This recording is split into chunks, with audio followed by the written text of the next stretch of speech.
जय हिंद दोस्तों, कैसे हो आप सभी लोग। उम्मीद है मस्त और बिंदास होंगे और अपनी पढ़ाई को जबरदस्त तरीके से कर रहे होंगे। अपना जो लास्ट का सेशन हुआ था, लास्ट के सेशन में मैंने आपको जो क्वाड्रिलेटरल में सेकंड नंबर का कॉन्सेप्ट था आपका रेक्टेंगल, तो रेक्टेंगल के प्रॉपर जो कॉन्सेप्ट होते हैं, जो रेक्टेंगल का बेसिक होता है, उसको मैंने बहुत अच्छे से आपको कंप्लीट करवाया था। उम्मीद है आप सभी लोगों ने रेक्टेंगल का जो मैंने आपको बेसिक बताया था, उस बेसिक को प्रॉपर तरीके से आपने नोट किया होगा और उसका रिवीजन भी किया होगा। आज के सेशन में जो मैंने आपको रेक्टेंगल का बेसिक बताया था, जो बेसिक कॉन्सेप्ट बताए थे, उन सभी बेसिक कॉन्सेप्टों पर अपन क्या काम करेंगे, क्वेश्चनों की प्रैक्टिस करेंगे। मैंने हर एक की पॉइंट को बहुत अच्छे से एक्सप्लेन किया था, उसको डायग्राम के थ्रू समझाने की कोशिश भी की थी और आपको नोट भी करवाया था। तो ये सारा का सारा जो बेसिक था वो आपको बहुत अच्छे से नोट करना था, इसका रिवीजन करना था। इसके बाद जो कॉन्सेप्ट बनते हैं, जो एडवांस लेवल के कॉन्सेप्ट बनेंगे, उनको अपन आगे प्रॉपर तरीके से देखेंगे, हर एक कॉन्सेप्ट के प्रूफ को समझेंगे, उस कॉन्सेप्ट पर कैसी लैंग्वेज के क्वेश्चन प्रैक्टिस में आ सकते हैं या एग्जामिनर ने कैसे क्वेश्चन क्रिएट किए हैं और आगे कैसे क्वेश्चन क्रिएट होंगे, ये सारी प्रोसेस अपन बहुत अच्छे से समझेंगे। इनसे कैसे डाटा को सेट करके कैलकुलेटिव डाटा को बनाया जाता है एक एग्जामिनर के द्वारा, हर एक क्वेश्चन को अपन बहुत अच्छे से प्रैक्टिस करेंगे। लेकिन उससे पहले जो लास्ट के सेशन में मैंने आपको बेसिक करवाया है, उस बेसिक को आपको बहुत अच्छे से कंप्लीट करना होगा। क्लियर है?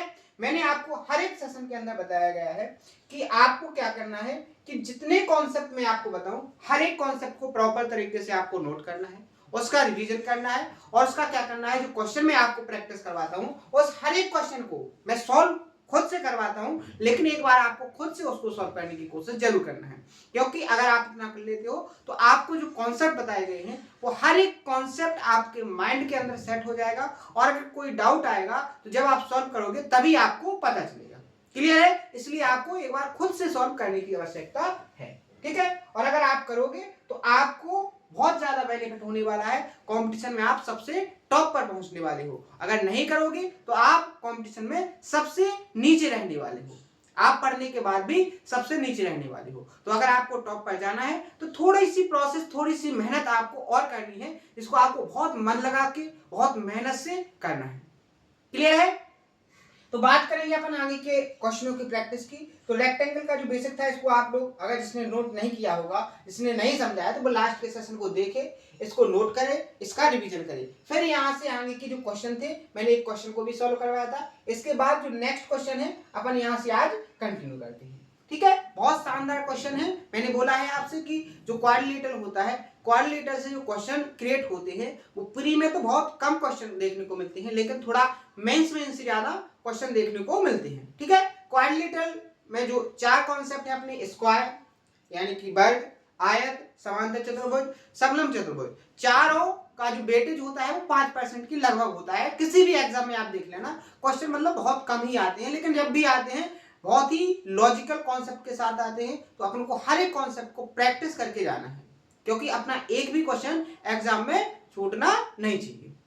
क्लियर है? तो आइए क्वेश्चन को स्टार्ट करते हैं। शानदार तरीके से अपन समझेंगे हर एक क्वेश्चन के सॉल्यूशन को, हर एक क्वेश्चन की कैलकुलेशन को, कैसे आपको कॉन्सेप्ट को ऑब्जर्व करना है, कैसे कैलकुलेशन को आसान तरीके से आपको सॉल्व करना है। बहुत अच्छे से हर चीज कंप्लीट होगी अपनी। ठीक है?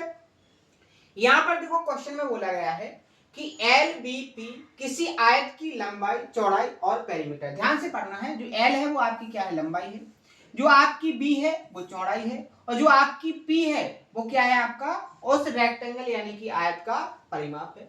और जो बी एल पी है, बी एल पी, यहां देखो कुछ और क्रम दिया है, लेकिन अपन को इससे मतलब बी एल पी क्या है, अपनी गुरुत्वाकर्षण श्रेणी में यानी कि जीपी में है, जियोमेट्रिक प्रोग्रेस में। आपको यहां पर एक बात, एक कॉन्सेप्ट बहुत अच्छे से आना चाहिए। अपन जब नंबर सिस्टम में कॉन्सेप्ट पढ़ेंगे तब बहुत डिटेल में इसको एक्सप्लेन भी करेंगे, हर एक तरीके से मैं आपको समझाऊंगा। लेकिन यहां पर आपको केवल याद रखने के लिए यहां पर आपको ध्यान देना है कि जब भी कोई तीन नंबर, मान लीजिए ए, बी और सी, अगर आपके जीपी में है, अगर आपके जीपी में है, ए बी सी अगर आपके जीपी में है यानी कि गुरुत्वाकर्षण श्रेणी में है, तो यहां पर जो बीच वाला नंबर होता है इसका स्क्वायर आपका ए सी के बराबर होगा। इसका स्क्वायर, बीच वाले नंबर का स्क्वायर आगे पीछे के नंबर के प्रोडक्ट के बराबर होता है। एक कॉन्सेप्ट होता है, जब आपको नंबर सिस्टम में गुरुत्वाकर्षण श्रेणी और समांतर श्रेणी बताऊंगा तब आपको बहुत डिटेल में समझाऊंगा। अगर आपकी ये तीनों नंबर ए बी और सी आपके एपी में हो जाए अरिथमेटिक्स प्रोग्रेशन, तो यहां पर आपको याद रखना है कि जो बीच वाला नंबर होता है इसकी जो वैल्यू होती है वो आगे पीछे वाले नंबर का औसत होती है, यानी कि एवरेज होती है। क्लियर है? यहां पर आपको ये दोनों कंडीशन याद होनी चाहिए थे, फिर आपका क्वेश्चन में कोई प्रॉब्लम आने वाली नहीं है। केवल इन दो कॉन्सेप्टों को आपको याद रखना था। ठीक है, दोनों कॉन्सेप्ट क्या है मैंने आपको समझा दिए हैं। अब अपन सॉल्व करेंगे अपने क्वेश्चन को। अपने क्वेश्चन को सॉल्व करेंगे तो यहां पर उसने बोला है कि जो बी एल और पी है ये अपनी किस में है, जीपी में है। जीपी में है तो सबसे पहले कॉन्सेप्ट ये वाला लगेगा, यानी कि एल स्क्वायर की जो वैल्यू होगी, जो एल स्क्वायर की वैल्यू होगी वो किसके बराबर होगी, आपकी बीपी के बराबर होगी, बी और पी के प्रोडक्ट के बराबर होगी। क्लियर है? यहां पर आगे देखो, आगे जैसे ही अपन सॉल्व करेंगे तो एल स्क्वायर बराबर आपका क्या हो जाएगा, यहां पर पी क्या है, एक रेक्टेंगल का क्या है, पेरीमीटर। पेरीमीटर क्या होता है रेक्टेंगल का, twice of length plus breadth. तो ये वैल्यू यहां पर पुट करेंगे तो b इंटू क्या हो जाएगा, twice of l plus b। Clear है? यहां तक किसी को कोई दिक्कत? आगे और सॉल्व करेंगे, आगे सॉल्व करेंगे तो क्या हो जाएगा, एल स्क्वायर बराबर, यहां देखो 2b का अंदर मल्टीप्लाई होगा तो 2bl प्लस 2b स्क्वायर क्या हो जाएगा, 2b स्क्वायर। अब आप यहां पर देखो आपको l और b का रेशियो फाइंड करना है। आप या तो इसको क्वाड्रेटिक इक्वेशन बना लो या इसको परफेक्ट नंबर बना लो। तो परफेक्ट नंबर कैसे बनेगा आप ध्यान से देखना, बहुत सारे क्वेश्चन इस पर सॉल्व हो चुके हैं, आसान तरीके से मैं आपको समझाने की कोशिश करूंगा। यहां पर देखिए, अगर एल स्क्वायर यहां पर है और 2bl यहां पर है, अगर अपन 2lb को इस तरफ लाएंगे तो क्या हो जाएगा, एल स्क्वायर माइनस का 2bl बराबर अपना क्या हो जाएगा, 2b स्क्वायर। ध्यान से देखो, अपना एक कॉन्सेप्ट होता है परफेक्ट स्क्वायर नंबर में, अगर अपन a माइनस बी को परफेक्ट स्क्वायर बनाते हैं तो क्या बनता है इसका formula, A square minus 2ab plus B square. और अगर अपना a प्लस बी हो और इसका परफेक्ट स्क्वायर बनाना है तो इसका कॉन्सेप्ट होता है A square plus 2ab plus B square. अपना यहाँ पर माइनस 2ab है, यानी कि माइनस वाला परफेक्ट स्क्वायर नंबर बनेगा। तो आपके पास एल स्क्वायर है, आपके पास माइनस 2bl है, अगर आपके पास प्लस बी स्क्वायर हो जाता तो ये नंबर l माइनस बी का परफेक्ट स्क्वायर बन जाता। तो अपने पास एक कंडीशन होती है कि अपन दोनों तरफ क्या कर सकते हैं, बी स्क्वायर को ऐड कर सकते हैं, कोई दिक्कत नहीं होती है। तो यहां पर आप जैसे ही आगे बढ़ोगे तो L square minus 2bl plus क्या हो जाएगा, बी स्क्वायर, इस तरफ भी बी स्क्वायर ऐड होगा तो 2b स्क्वायर और एक और बी स्क्वायर कितना हो जाएगा, 3b स्क्वायर। अब ध्यान से देखो, ये बन गया अपना l माइनस बी का होल स्क्वायर बराबर 3b स्क्वायर। अब आप यहां पर देखोगे दोनों तरफ क्या ले लोगे, रूट लोगे, रूट लोगे तो क्या हो जाएगा, l माइनस बी बराबर 3b। अब इस माइनस बी को इस तरफ ले जाएंगे तो आपका क्या हो जाएगा, यहां पर l बराबर क्या हो जाएगा, 3b प्लस b। l बराबर आपका क्या हो जाएगा, 3, यहां सॉरी यहां से b कॉमन आ जाएगा, यहां क्या बचेगा, 3 प्लस 1। क्लियर है? क्या बचे, सॉरी देखो यहां पर आप यहां थोड़ी मिस्टेक हो गई, यहां पर देखो अपन जो यहां पर रूट लेते तो बी स्क्वायर का तो बी आ जाता, लेकिन 3 का क्या आता, रूट 3b। क्लियर है? तो यहां पर वो कंडीशन बनती कि l बराबर रूट 3b प्लस b, यहां से b कॉमन लेते तो आंसर आता अपना क्या, 3 रूट 3 प्लस, यहां से l और b का रेशियो फाइंड करना था तो b इसके नीचे आ जाता, l ratio b, l ratio b equal to क्या हो जाता, रूट 3 प्लस 1 और इसके नीचे क्या आ जाता। तो अपना ऑप्शन नंबर सी यहां पर क्या हो जाता, करेक्ट आंसर। क्लियर है? ये कॉन्सेप्ट है, कॉन्सेप्ट से कैसे आपको क्वेश्चन को सॉल्व करना है सारी की सारी प्रोसेस मैंने आपको यहां हर एक लाइन को लिख के बता दी, हर एक लाइन को मैंने लिख के बता दी है, हर एक कॉन्सेप्ट को मैंने यहां पर एक्सप्लेन करके बताया है। उम्मीद है आपको क्वेश्चन का सॉल्यूशन बहुत अच्छे से समझ में आया होगा। क्वेश्चन थोड़े लेंथी हो सकते हैं, सॉल्यूशन थोड़े लेंथी हो सकते हैं, क्योंकि मैंने आपसे पहले ही बोला है कि ये जो क्वेश्चन होते हैं ये मैथ्स लेवल के क्वेश्चन होते हैं, तो थोड़ा आपको इसमें पेशेंस रखना पड़ेगा। क्वेश्चन को सॉल्व करने में थोड़ी आपको स्पीड लानी पड़ेगी। जैसे मैंने यहाँ पर जो डाटा की कैलकुलेशन यहाँ पर मैंने लिख के बताई है, उसमें बहुत सारे स्टेप ऐसे थे जिनको अपन स्किप कर सकते थे। ठीक है, जैसे यहाँ पर मैंने दोनों साइड बी जोड़ा, मैं यहाँ पर डायरेक्ट ऑब्जर्व कर लेता कि l माइनस बी एक परफेक्ट स्क्वायर नंबर बन रहा है और इस तरफ 3b स्क्वायर हो जाता, तो अपना एक स्टेप क्या हो जाता है यहाँ पर फिनिश हो जाता, ना तो आपको ये लिखने की जरूरत थी और ना ये, तो आपका 3 से 4 लाइन के अंदर इस क्वेश्चन का सॉल्यूशन आराम से फाइंड हो जाता है। क्लियर है? लेकिन ये सारी की सारी प्रोसेस, ये आपकी स्पीड थोड़ी टाइम के बाद आएगी। जैसे जैसे आप क्वेश्चनों की प्रैक्टिस करोगे तो ऑटोमेटिकली आपकी स्पीड बढ़ जाएगी, ऑटोमेटिक आपको कॉन्सेप्ट ऑब्जर्व होने लगेगी, प्रॉपर तरीके से आपके हर एक पॉसिबिलिटी जो आपको एग्जाम के लिए बहुत इंपॉर्टेंट है वो सब आपके अंदर डेवलप हो जाएगी। लेकिन उसके लिए आपको पेशेंस रखना है और प्रैक्टिस को कंटिन्यू करना है। पेशेंस को रखोगे और अपनी जो प्रैक्टिस है उसको कंटिन्यू करते रहोगे तो आपको ऑटोमेटिकली हर एक जो इंपॉर्टेंट जो कैलकुलेशन है, जो आपको स्पीड है क्वेश्चन को सॉल्व करने की, जो बेस्ट अप्रोच है क्वेश्चन को सॉल्व करने की, वो सारी की सारी अपने आप आपके अंदर डेवलप हो जाएगी। क्लियर है? तो इतना ज्यादा घबराने की कोई दिक्कत नहीं है, हर एक काम हो जाएगा आपका, लेकिन आपको पेशेंस रखना है और प्रैक्टिस को कंटिन्यू करना है। क्लियर है? Next question, next question. और ये एक बात और आपको ध्यान रखना है, यहां पर मैं जो आपको ये क्वेश्चन प्रैक्टिस करवा रहा हूं तो ये नहीं है यहां पर कि केवल और केवल आपको रेक्टेंगल के कॉन्सेप्ट को याद रखना है। अभी तक जितना आपको ज्योमेट्री के अंदर पढ़ाया गया है वो सारा का सारा आपको याद होना चाहिए, वो सारे के सारे कॉन्सेप्ट, वो सारी की सारी थ्योरम्स बहुत अच्छे से आपको कंप्लीट होना चाहिए, तभी जाके आप क्या करोगे, इन क्वेश्चनों को सॉल्व कर पाओगे। क्योंकि ज्योमेट्री का कौन सा कॉन्सेप्ट कहां यूज हो जाए ये आप नहीं अनुमान लगा सकते हो, इसलिए हर एक कॉन्सेप्ट को आपको कंप्लीट करके रखना है। ठीक है?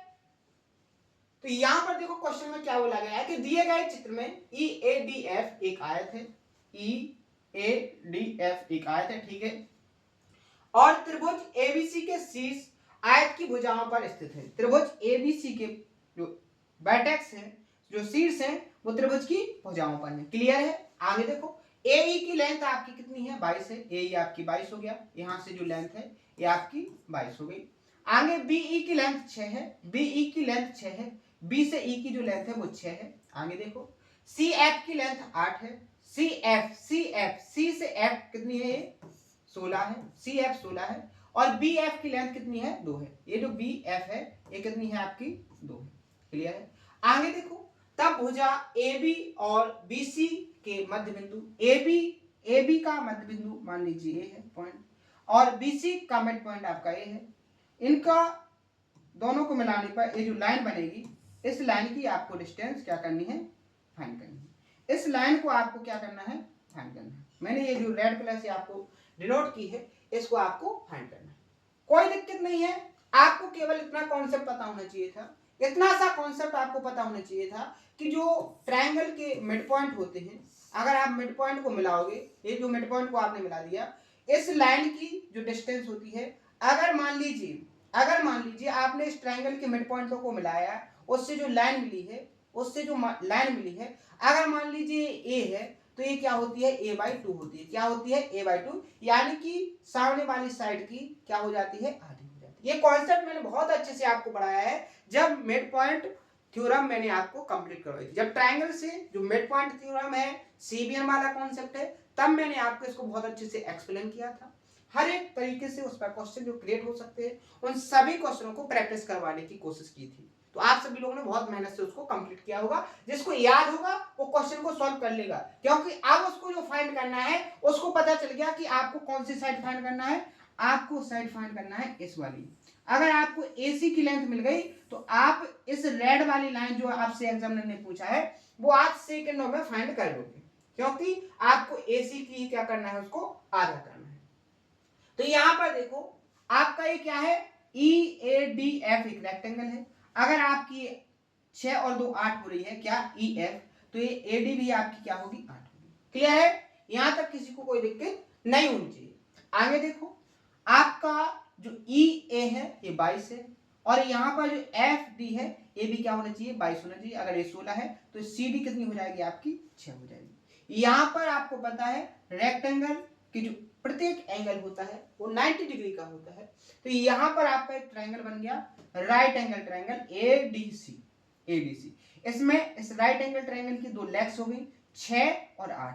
तो आपका हाइपोटेन्यूज क्या हो जाएगा 10। ट्रिपलेट्स क्या हो जाएगा आपका, क्या हो जाएगा 3 4 5 का, क्या हो जाएगा 3 4 5। ये जो राइट एंगल ट्रिपलेट्स था इसको क्या कर दिया गया है, 2 गुना कर दिया गया है। अगर ये 10 है तो ये कितनी हो जाएगी आपकी 5। यही लेंथ उसने पूछी थी, तो ऑप्शन नंबर अपना बी क्या हो जाता है यहाँ पर करेक्ट आंसर। इस क्वेश्चन के अंदर कोई भी ऐसी कैलकुलेशन नहीं है जिसको आपको पेन और कॉपी की जरूरत पड़ती। हर एक कैलकुलेशन को आप माइंड के अंदर सॉल्व कर सकते थे और इस क्वेश्चन का जवाब आप विद इन सेकेंडों में दे सकते थे।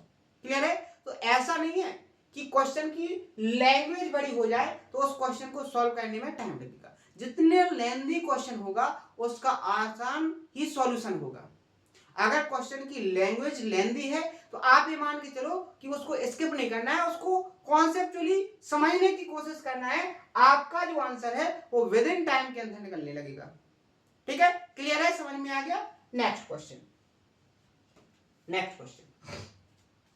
यहां देखो क्वेश्चन की लैंग्वेज कितनी सिंपल और आसान और शॉर्ट दी गई है, लेकिन इस क्वेश्चन को सॉल्व करने में बहुत ज्यादा आपको माइंड लगाने की जरूरत है। अगर आप यहाँ पर बेसिक से करोगे तो बहुत ज्यादा टाइम लगेगा, अगर थोड़ी अप्रोच आप लगा दोगे तो आपका आंसर बहुत आसान तरीके से निकल के आएगा। यहाँ पर देखो उसने क्या बोला है कि जो आपको डायग्राम दिया गया है उसमें A B plus A C, A B और ए सी, ए सी कौन सी लाइन है आपकी, जी वाली लाइन, ए बी और ए सी यानी इस वाली लाइन और इस वाली लाइन का जो सम है वो 5AD एडी के प्लेस पर आप ये और लिख सकते हो एडी और आपकी बीसी कैसी है, बराबर है। तो आप लिख सकते हो कि ए बी प्लस ए सी की जो लेंथ है वो 5 ऑफ क्या है, बीसी के बराबर है। क्लियर है? किसके बराबर है, बीसी के बराबर है। आगे देखोगे तो एक और कंडीशन आपको दी गई है कि AC minus AD, AC minus AD का जो डिफरेंस है वो कितना है, 8 है। क्या है डिफरेंस, 8 है। अब यहां पर आप दो अप्रोच से कर सकते हो, या तो आप इसको एक्स वाई मान लो तो ये आपका under root X square plus Y square आ जाएगा और इसको इस कंडीशन में फॉलो करवाओगे और आपका आंसर आ जाएगा। लेकिन ये जो प्रोसेस है ये बहुत लेंथी प्रोसेस है। मैंने आपको यहां पर एक कॉन्सेप्ट बताया था कि जब भी आपको एक राइट एंगल ट्रायंगल बने और आपके आंसर इंटीजर्स में हो तो आपको ये 99% सोचना है कि यहाँ पर जो कॉन्सेप्ट लगा है, यहाँ पर जो डाटा को सेट किया गया है वो ट्रिपलेट्स को सेट किया गया है। किसको सेट किया गया है, ट्रिपलेट्स को सेट किया गया है। यहाँ पर आपको इस रेक्टेंगल का एरिया की बात पूछी गई है तो रेक्टेंगल का एरिया बहुत छोटा है, यानी कि यहाँ पर छोटी छोटी जो ट्रिपलेट्स है उनको सेट किया गया है। अब उन ट्रिपलेट्स को आपको कैसे फाइंड करना है, तो यहां पर उन्होंने एक कंडीशन दी है, इस कंडीशन से आप निकाल सकते हो। तो आपको यहां पर ध्यान देना है कि राइट एंगल की एक लेग्स और हाइपोटेन्यूज में ऐसी कौन सी ट्रिपलेट्स है जिनका डिफरेंस क्या हो जाए, 8 हो जाए। कितना हो जाए, 8 हो जाए। तो यहां पर आपको देखो 20, 21 और 29, यहां पर देखोगे एक लेग्स और हाइपोटेन्यूज के बीच का डिफरेंस 8 हो रहा है। लेकिन यहां पर आप इस कंडीशन को फॉलो करवाओगे तो क्या इसको फॉलो कर रही है, अगर आपने क्या लिया है, ये 20 है और सॉरी ये 21 है, ये 20 है और ये तो 29 हो जाएगा। तो आप देखो क्या ए बी आपका ये यानी 21 का स्क्वायर 441 और आपका AC का स्क्वायर 29 का स्क्वायर, देखो बिल्कुल भी नहीं होगा, क्योंकि आपको पता है कि इन दोनों का स्क्वायर का सम 20 के स्क्वायर के सम से कैसा होगा, ज्यादा इक्वल, तो वैसे हो नहीं सकता। तो ये ट्रिपलेट्स आपकी कैंसिल होगी। दूसरी ट्रिपलेट्स देखो, दूसरी ट्रिपलेट्स आप देखोगे 5, 12 और 13, यहां इन दोनों के बीच का डिफरेंस क्या है, 8 है। इन दोनों के बीच का डिफरेंस क्या है, 8 है। मान लीजिए 13 है, ये आपकी 5 है, तो ये आपकी क्या होगी, 12 होगी। ये आपकी कितनी होगी, 12 होगी। 12 होगी कि नहीं होगी। अब आप यहां देखो दोनों कंडीशन क्या सेटिस्फाई हो रही, आप यहां पर देखो इन दोनों के बीच का डिफरेंस 8 हो रहा है, बिल्कुल हो गया। आप देखो यहां पर ए बी आपकी क्या हो जाएगी, यहां पर 12, AC आपकी 13 हो गई और आपकी BC यहाँ पर क्या हो जाएगी, यहाँ पर 5। तो आप यहाँ देखो AB plus AC, AB plus AC, AB plus AC, AB 12 और AC 13, तो क्या हो जाएगा आपका 25 बराबर क्या हो रहा है आपका 5 BC के, 5 इंटू BC की लेंथ 5, 25 बिल्कुल देखो सेटिस्फाई हो गया। यानी आपका जो डाटा था वो सेटिस्फाई हो गया कौन सी टेबलेट्स 5, 12, 13 पर। आपको रेक्टेंगल यानी कि आयत का एरिया फाइंड करना था। एरिया क्या हो जाता 12 इंटू 5 यानी कि 60, कितना हो जाता 60 वर्ग इकाई, यानी ऑप्शन नंबर सी यहां पर क्या हो जाएगा आपका करेक्ट आंसर। दिक्कत किसी को? अब मैंने यहां पर दो आपको कॉन्सेप्ट बता दिए, दो तरीके मैंने आपको बता दिए यहां पर कि आप इस स्मार्ट अप्रोच से भी कर सकते हो और आप बेसिक से एक्स बाई लेकर भी कर सकते हो या एल बी लेकर भी कर सकते हो, कोई दिक्कत नहीं होगी, आ जाएगा। अगर आप एल बाई एल बी से करोगे तो आपको बहुत ज्यादा टाइम वेस्ट करना पड़ेगा और अगर आप टेम्पलेट से करोगे तो आपका विद इन टाइम के अंदर आपका सॉल्यूशन फाइंड हो जाएगा। क्लियर है? आपको ये जो कंपटीशन होता है, इस कंपटीशन में आपको बहुत सारी चीजें सीखने को मिलती हैं।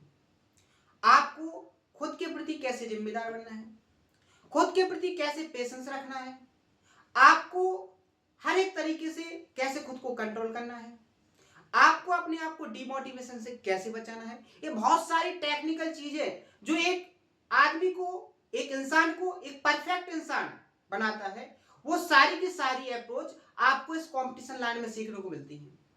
समझे ना कि आपको किन किन बातों को निगलेक्ट करना है, आपको किन किन बातों को ऑब्जर्व करना है, आपको कौन सी बात को बहुत जल्दी मानना है, आपको कौन सी बात को सुनने के बाद टालना है। ये सारी की सारी जो अप्रोच है, ये सारी की सारी जो मेंटेलिटी है, ये आपकी कंपटीशन की लाइन में डेवलप होती है।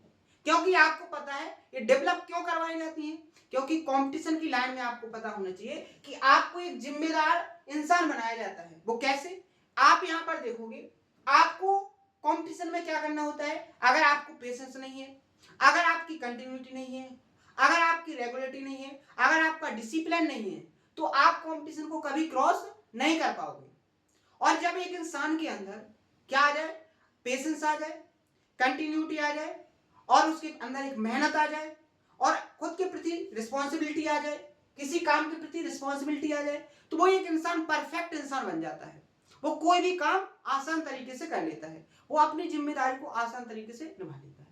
क्योंकि आप यहां पर देखो, जैसे ही आपने कंपटीशन को क्रॉस किया, आपको कोई ना कोई एक पोस्ट मिलेगी, आपको कोई ना कोई एक पोस्ट मिलेगी और उस पोस्ट को बहुत अच्छे से करने के लिए आपको एक जिम्मेदार इंसान होना जरूरी है। क्योंकि आपको पता है, जैसे मान लीजिए आपने एसएससी सीजीएल क्रैक कर लिया है, एसएससी सीजीएल क्रैक करने के बाद किसी को क्या मिलेगा, किसी को इनकम टैक्स मिलेगा, किसी को कस्टम मिलेगा, ठीक है, किसी को और डिपार्टमेंट मिलेगी, ऐसे बहुत सारे डिपार्टमेंट मिलेंगे। जब आपको कोई डिपार्टमेंट दिया जाएगा तो आपको वहां पर कोई ना कोई जिम्मेदारी तो दी जाएगी, इसीलिए तो ये कंपटीशन बनाया गया है। नहीं तो आसान तरीके से कोई और मेथड होती जिससे उस पोस्ट के लिए किसी ना किसी को क्या किया जाता, चयन कर लिया जाता, लेकिन वो परफेक्ट लाइन नहीं है। इसलिए कंपटीशन लाइन परफेक्ट लाइन मानी गई है कि एक इंसान को सबसे पहले उसको परफेक्ट बनाओ, उसके बाद उसको किसी पोस्ट पर चयनित करो।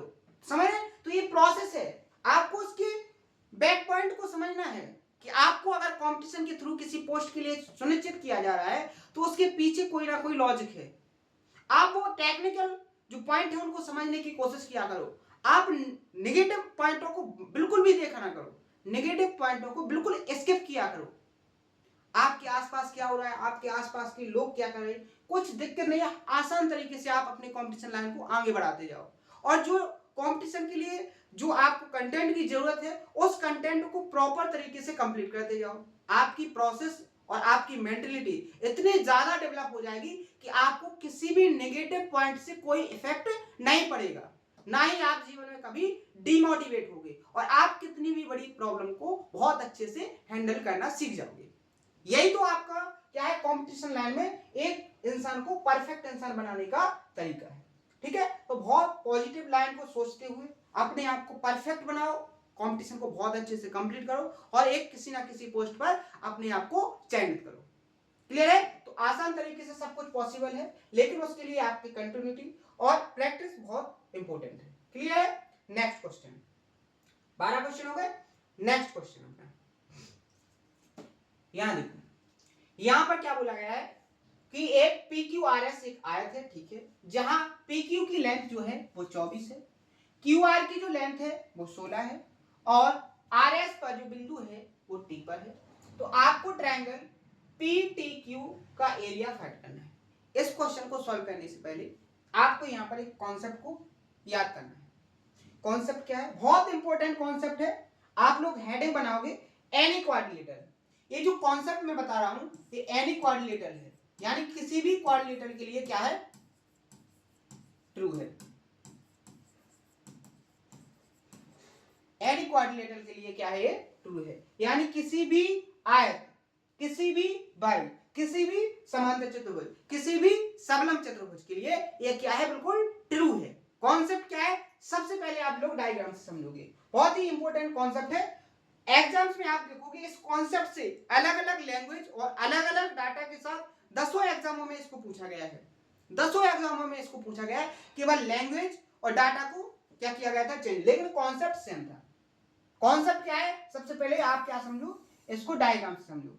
यहां पर मान लीजिए अपना ये क्या है? क्वाड्रिलेटरल है। इस क्वाड्रिलेटरल के अंदर एक ट्रायंगल इस तरीके से बनाया जाता है कि इस ट्रायंगल की एक साइड क्या होती है? इस स्क्वायर की साइड होती है। ध्यान समझो, मैंने कॉन्सेप्ट को आपको बोल दिया है, आपने ध्यान नहीं दिया। मैंने क्या बोल दिया? आपको एक क्वाड्रिलेटरल के अंदर एक ट्रायंगल बनाया जाएगा, और वो ट्रायंगल इस तरीके से बनाया जाएगा कि जो उस ट्रायंगल की दो साइड होंगी वो तो अलग से होंगी, लेकिन जो तीसरी साइड होगी वो उस क्वाड्रिलेटरल की ही साइड पर होगा। जैसे आप यहां पर देखो, आप यहां पर देखो, इस ट्रायंगल की दो साइड तो आपकी ये होगी, दो साइड। तीसरी जो साइड थी, तीसरी जो साइड थी वो आपकी क्वाड्रिलेटरल और ट्रायंगल की साइड कैसी है? सेम है। क्वाड्रिलेटरल की साइड और इसकी साइड क्या है? सेम है। मान लीजिए ये आपका रेक्टेंगल है, ये आपकी लेंथ है, ये आपकी ब्रेड्थ है। आपको जो एग्जामिनर कॉन्सेप्ट से क्वेश्चन क्रिएट करता है वो क्या करता है? आपसे वो पूछता है कि इस ट्रायंगल, जो ट्रायंगल बना है और जो क्वाड्रिलेटरल बना है, इसके एरिया का रेशियो क्या होगा? इसके एरिया का रेशियो क्या होगा? तो कॉन्सेप्ट क्या बनता है? आपको यहां पे पता होना चाहिए कि ट्रायंगल का एरिया क्या हो जाएगा। अगर आपको बेस पता है और उस बेस पर हाइट पता है, तो आपको बेस L है, हाइट आपकी ये हो जाएगी, हाइट आपकी ये हो जाएगी। तो आपको पता होना चाहिए कि अगर ये B है तो ये भी आपकी B हो जाएगी। तो यहां ट्रायंगल का एरिया क्या हो जाएगा? 1/2 L इंटू बी अपॉन में क्या हो जाएगा? इस रेक्टेंगल आयत का एरिया क्या हो जाएगा? L into B. आप देखोगे L इंटू बी से L इंटू बी कैंसिल हो जाएगा। एरिया का रेशियो क्या आ जाएगा आपके पास? एरिया का रेशियो आ जाएगा आपके पास 1/2, यानी कि ट्रायंगल और इस क्वाड्रिलेटरल का एरिया क्या होता है? 1/2। यानी कि अगर आपका रेक्टेंगल का एरिया क्या है? आपका 2 यूनिट है, तो इस ट्रायंगल का एरिया क्या होता है?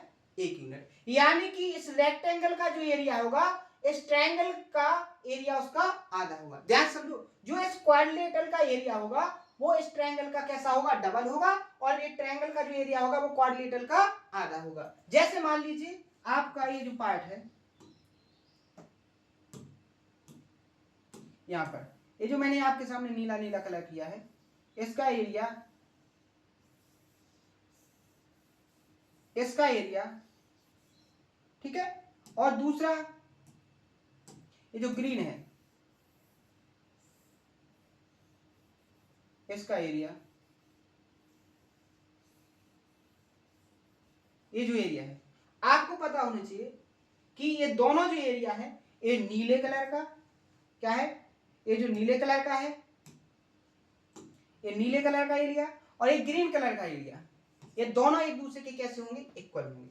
क्या होंगे? एक दूसरे के इक्वल होंगे। बात करेंगे पूरे क्वाड्रिलेटरल की एरिया की, तो ये ट्रायंगल के एरिया का क्या सा होगा? डबल होगा। अगर आपको क्वाड्रिलेटरल का एरिया दिया जाएगा और ट्रायंगल का एरिया पूछा जाएगा, तो ट्रायंगल का एरिया क्या होगा? इस रेक्टेंगल का आधा। मान लीजिए आपको इस क्वाड्रिलेटरल का एरिया 10 दिया है, तो इस ट्रायंगल का एरिया क्या हो जाएगा? 5 हो जाएगा। और अगर इस ट्रायंगल का एरिया 7 दिया है और आपसे इस रेक्टेंगल का एरिया पूछा जाएगा तो क्या हो जाएगा आपका 14 हो जाएगा। समझ में आ गया? समझ में आ गया? कॉन्सेप्ट समझ में आ गया? आप देखते हैं अपन क्वेश्चन, जो क्वेश्चन पूछा गया था। यहां पर देखो क्या पूछा गया था कि यहां पर पी क्यू आर एस एक आए थे। सबसे पहले एक रेक्टेंगल बनाओ। उसने क्या कहा है कि पी क्यू आर एस एक क्या है आयत है, जहां पी क्यू की लेंथ 24 है। पी क्यू कितना है आपका 24 है और क्यू आर आपका 16 है। क्यू आर आपका 16 है। आगे उसने बोला है जो आर एस है, जो आर एस पर एक बिंदु टी है, मान लीजिए ये बिंदु आपका टी हो गया। आगे उसने कहा है पी टी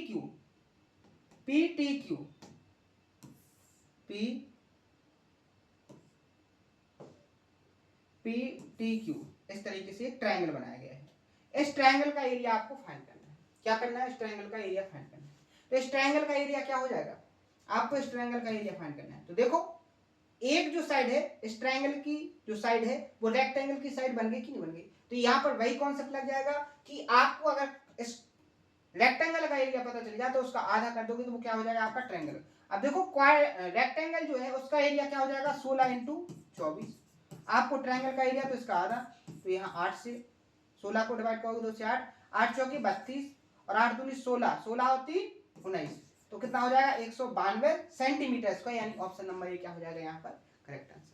क्लियर है? समझ में आया?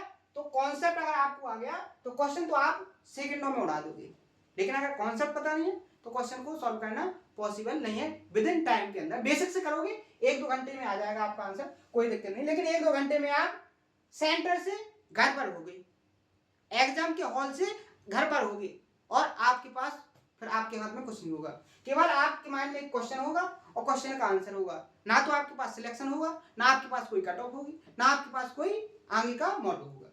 तो आपको स्मार्ट अप्रोच से स्मार्ट तरीके से क्वेश्चन को सॉल्व करना है, बाकी सब पॉसिबल हो जाएगा अपना ऑटोमेटिक। ठीक है? यहां देखो नेक्स्ट टाइप डायग्राम में थोड़ी क्रिएटिविटी की गई है और कॉन्सेप्ट को वही का वही पूछा गया है, बस आपको इस क्वेश्चन के अंदर के कॉन्सेप्ट को समझना है था। यहां देखो दिए गए आंकड़े में एबीसीडी एक आयत है, एबीसीडी एक आयत हो गया, ठीक है। एफ ए बी पर एक बिंदु है, एफ ए बी पर एक बिंदु है, क्लियर है? एफ ए बी पर एक बिंदु है और सी और डी एफ के लिए लंबवत है, जो सी है वो डी एफ पर लंबवत है, परपेंडिकुलर, ठीक है, कोई दिक्कत नहीं। यदि सी ई की लेंथ 60 है, सी से ई की लेंथ 60 है और आपकी डी एफ की लेंथ 40 है, डी एफ की लेंथ 40 है, आपको एबीसीडी जो आपका रेक्टेंगल है, जो आयत है, उसका एरिया फाइंड करना है। तो यहां से बहुत सारे स्टूडेंट बोलेंगे कि सी की लेंथ दी गई है, डी एफ की लेंथ दी गई है, हम इसको निकालें तो निकालें कैसे? लेकिन मैंने जो कॉन्सेप्ट बता दिया है उस कॉन्सेप्ट से आप इसको सेकंडों में निकालोगे। कैसे? आप यहां पर देखो, अगर इस सी बाय टेक्स से आप एफ को मिलाओगे, अगर इस सी बाय टेक्स से आप इस एफ को मिलाओगे तो क्या कॉन्सेप्ट नजर नहीं आ गया आपको? कॉन्सेप्ट कौन सा नजर? आप यहां पर देखो, ये साइड, ये साइड, ट्रायंगल की 2 साइड हो गई और तीसरी जो साइड है वो रेक्टेंगल की साइड, और इस रेक्टेंगल की साइड और इस ट्रायंगल की साइड सेम हो गई कि नहीं हो गई? तो यहां पर आपका कॉन्सेप्ट ये नहीं लग गया कि अगर आपको इस ट्रायंगल का, ये ब्लू कलर का जो ट्रायंगल बना है, इसका अगर आपको एरिया पता चल गया तो आपका जो इस रेक्टेंगल का एरिया होगा इस ट्रायंगल के एरिया का डबल होगा। अब आपको पता है कि आप इस ट्रायंगल का एरिया फाइंड कर सकते हो क्योंकि इसकी हाइट दी गई है और बेस भी दिया गया है। तो एरिया क्या हो जाएगा 1/2 बेस इंटू हाइट। आप यहां पर देखोगे क्या हो जाएगा 20 6 दूनी 1200। इस ट्रायंगल का एरिया 1200, रेक्टेंगल का एरिया 2400, दुगना, इसका दुगना कर दोगे तो रेक्टेंगल का एरिया क्या हो जाएगा? ऑप्शन नंबर ए इसका करेक्ट आंसर। तो आपको कॉन्सेप्ट बता दिया है, कॉन्सेप्ट पर क्वेश्चन बता दिए हैं, बहुत आसान तरीके से आपको इसको समझना है, हर एक तरीके से इसको ऑब्जर्व करना है और आप मेहनत करो, कुछ बन जाओ, क्योंकि आपको पता है भारत देश के अंदर बहुत ज्यादा बेरोजगारी छा गई है और बेरोजगारी से सबसे बड़ा जो एक रीजन बन रहा है वो क्या बन रहा है? एक मेंटलिटी प्रेशर जो बन रहा है हर एक पर्सन के अंदर, वो ये बन रहा है कि उसके पास ना तो कोई काम है, ना उसके पास आय का कोई साधन है, तो वो 24 घंटों नेगेटिव बातों में उलझा हुआ है। चाहे भारत देश के अंदर छोटे मैटर हो चाहे बड़े मैटर हो, उसकी मेंटलिटी इतनी नेगेटिव हो गई है कि वो हमेशा हर एक पॉइंट पर नेगेटिव टिप्पणी करने के लिए तैयार है। आप जैसे अभी वर्तमान में देख रहे हो, बहुत बड़ा एक ऑपरेशन चलाया गया सिंदूर, जिसको लीड करने वाली एक मुस्लिम लड़की थी जो इस भारत देश की बेटी थी। लेकिन इतने बड़े मैटर को भी इस भारत देश के अंदर कुछ ऐसे नेगेटिव लोगों ने इस तरीके से टिप्पणी की है कि आप उसको सुनकर शर्मिंदा हो जाओगे। तो मैं आपसे यही कह रहा हूं कि आप इतनी ज्यादा मेहनत कीजिए कि आपको किसी सरकार के भरोसे ना रहना पड़े। आप खुद में इतने सक्षम बनो कि आप खुद से कुछ कर सको, क्योंकि आप किसी से अब इस समय में उम्मीद नहीं लगा सकते हो। क्लियर है? तो शानदार तरीके से मेहनत करो, शानदार तरीके से आपके रिजल्ट आएंगे, और आप जितनी ज्यादा मेहनत करोगे आपके रिजल्ट उतने बेस्ट तरीके के होंगे, बेस्ट होंगे और बेस्ट मेहनत होगी। तो ठीक है, तो आज के सेशन में अगर आपको कोई डाउट हो तो उसको कमेंट बॉक्स में बताएं। हर एक डाउट को बहुत आसान तरीके से सॉल्व किया जाएगा, बहुत आसान तरीके से मैं आपको समझाऊंगा। शानदार तरीके से अपने हर एक सेशन भी हो रहे हैं, आपको कोई डाउट नहीं रह रहा है, तो आप हर एक सेशन बहुत अच्छे से कंप्लीट कीजिएगा। मिलते हैं नेक्स्ट सेशन में इसी जोश और उम्मीद के साथ। आज के सेशन में इतना ही। थैंक यू, धन्यवाद।